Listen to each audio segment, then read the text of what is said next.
સ્વાગત છે તમારું મિત્રો મારી યુટ્યુબ ચેનલ રસોઈ ઘરમાં।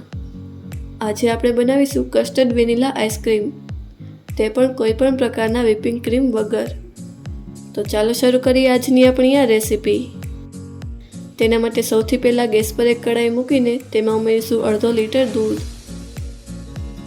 અને તે ઉકળવા લાગે ત્યાં સુધી તેને ચલાવતા રહેશું।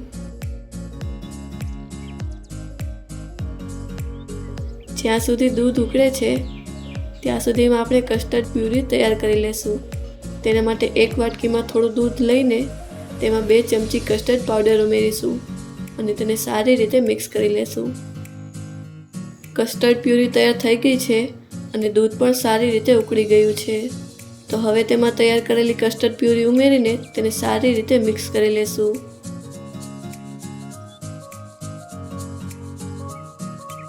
ત્યારબાદ તેમાં ઉમેરીશું ખાંડ। મેં અહીં 4 ચમચી ખાંડ ઉમેરેલી છે। તમે તમારી પસંદ મુજબ ખાંડ વધુ કે ઓછી કરી શકો છો। હવે આપણે તેને ઘટ થઈ જાય ત્યાં સુધી મીડિયમ ફ્લેમ પર ચલાવતા રહેશું।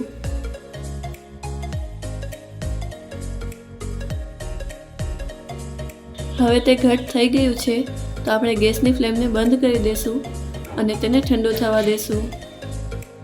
હવે તે ઠંડુ થઈ ગયું છે તો આપણે તેને મિક્સર જારમાં કાઢીને તેમાં 1 ચમચી મલાઈ ઉમેરીશું અને તેને સારી રીતે પીસી લેશું।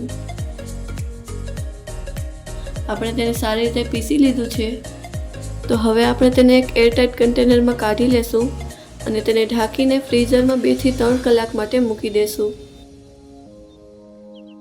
3 કલાક થઈ ગઈ છે અને આઈસ્ક્રીમ સેટ થવા લાગ્યો છે તો આપણે તેમાં તૂટી ફૂટી ઉમેરીને તેને સારી રીતે મિક્સ કરી લેશું। આમ કરવાથી તૂટી ફૂટી આઈસ્ક્રીમમાં સારી રીતે ફેલાઈ જાય છે।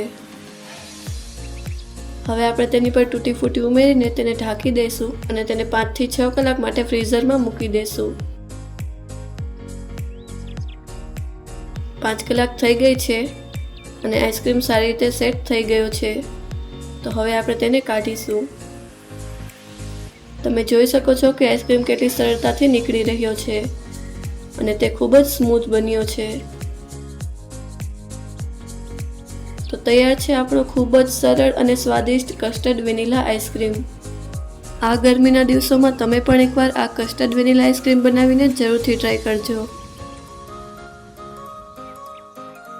જો તમને અમારો આજનો આ વિડીયો પસંદ આવ્યો હોય તો અમને કમેન્ટ કરીને જરૂરથી જણાવજો અને અમારા આ વિડીયોને લાઈક અને શેર કરજો।